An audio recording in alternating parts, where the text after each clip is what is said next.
Okay, joining us now, California Congressman Khanna. Great to have you in studio with us today. Thank you for having me. Okay, so let's start here. A roundup of how things have been going for President Trump. Senator Scott mentioned the big, beautiful bill. We'll talk about that. That's been passed, but this as well. His order to bomb Iran set back that nation's nuclear program without triggering a broader conflict. He flew to Europe, got NATO members to pony up more money for their own defense. The economy showed resilience in the face of predictions that his tariffs would send it spiraling. The stock market is hitting record highs. Illegal border crossings plummeted last month to the lowest numbers seen in decades. That's not a White House press release. That's coming from the New York Times. Well, look, I think there are two things that are going to matter. One, on Iran, is can he actually get a deal? Even Vice President Vance said that they have nuclear fuel enriched there for 10 nuclear bombs. So the question is, can he get a deal? I hope he does. And if he does, I would give him credit.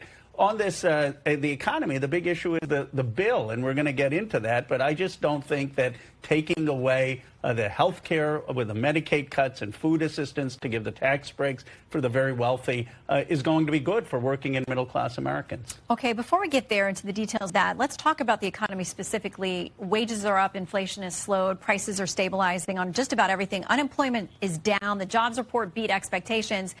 2 previous months were revised upward on jobs. The AP quotes Carl Weinberg, chief economist at High Frequency Economics, saying there's nothing to complain about here. You cannot find any evidence of a nascent recession in these figures. Consumer confidence, we know, was up for June 2 for Republicans, Democrats, and independents. People feel like things are improving.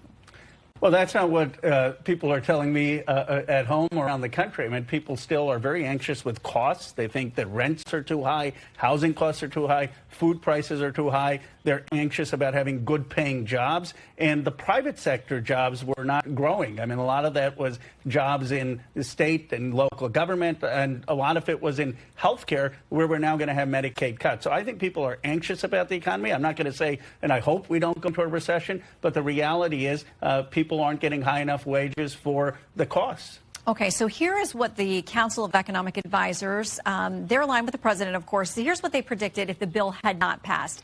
They said economic growth would have slowed. It would have reduced the GDP by 4%. It would have cost 6.1 million full-time equivalent jobs. And federal revenues would have been reduced by roughly 6%. So acknowledgement that any of those risk predictions could have come true.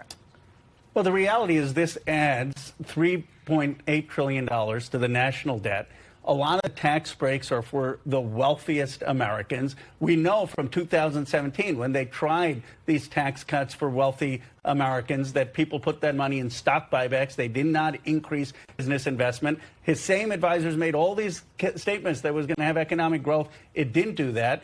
If you really wanted economic growth, you would be focused on working families, middle-class families. Instead, they've given 60% of the tax breaks to the richest Americans, and they're hurting working-class Americans, and they're making them poorer, and that's the Congressional Budget Office. Well, by IRS data, though, the 2017 cuts, which were just extended, they did benefit every bracket of taxpayer, and by their assessment, it was middle and lower income taxpayers who actually benefited more as a percentage of their income. That's an excellent point of why this bill is so much worse. In 2017, there was disproportionate benefits for the wealthy, but you're right, everyone got some break. Now, 40% of Americans, if you're working class or middle class, are actually going to be worse off because you're going to lose health care, you're going to lose food assistance, and the small tax cut isn't going to make up for that. So if you're in the top 50% of Americans, fine. But if you're in the middle class and working class, this bill is actually going to make you worse off. And that's why it's such a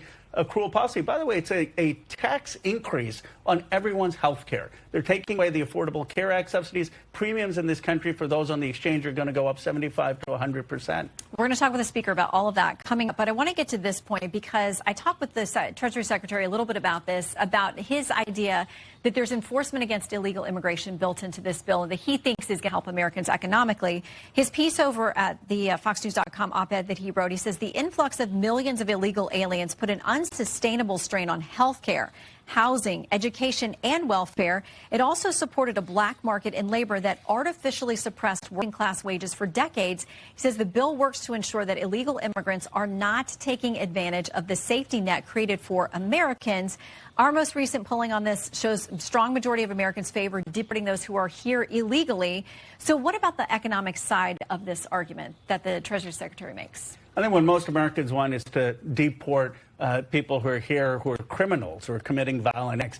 They don't want mass deportation of people who are paying taxes and working hard. And even President Trump realized that when he said, you know, folks are telling him, folks in the restaurants and folks in the hospitality industry, that they don't want people who are working hard deported. So I think the Secretary of Treasury has a different opinion than Donald Trump, who was in the hospitality industry, who's saying if you're paying taxes, you're working hard, then you're helping the economy. And the problem is that a lot of the mass deportation of that is actually hurting economic growth. I want to ask you before you go about this issue of Zohran Mamdani, who is the Democrat nominee for mayor in New York City. You expressed some frustration that people were talking more about that than they were about the big, beautiful bill over the last few days. But the fact is, he's expressed all kinds of past and current sentiments that people have real questions about. Is he in the mainstream of your party when he talks about things like the government confiscating means of production, his refusal to condemn the statement, globalize the intifada, threats to arrest Benjamin Netanyahu, getting rid of private insurance, prisons? You've heard all these allegations, and most of them out of his own mouth. Are those issues that your party welcomes and supports? The reason Zohran Mamdani won is he had a laser focus on affordability. He talked about rents. He talked about high grocery prices. He had plans for how he were going to bring down costs of living in New York. Now, of course, I condemn globalized intifada. I met with Prime Minister Netanyahu in Israel. He's the leader of Israel. I disagree with him, but of course I met with him, and I believe Israel has the right to exist as a secure Jewish democratic state. But people who are attacking Mamdani are missing why he won. He was talking about pocketbook issues.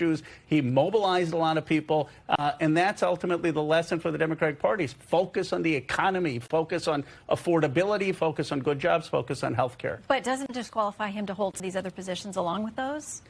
Well, the people voted for him. You can agree with certain things, which I do on his economy, disagree with a statement on globalize the intifada. And I think the Democratic Party is very, very capable of having a strong economic message and being in the mainstream. And this tax bill, I think, is going to be the key issue because it's really ripping away health care for tax breaks for billionaires. Okay, we will see what the speaker has to say about that. I'm sure he'll have a response. Congressman, good to have you in. Thank you. Thanks.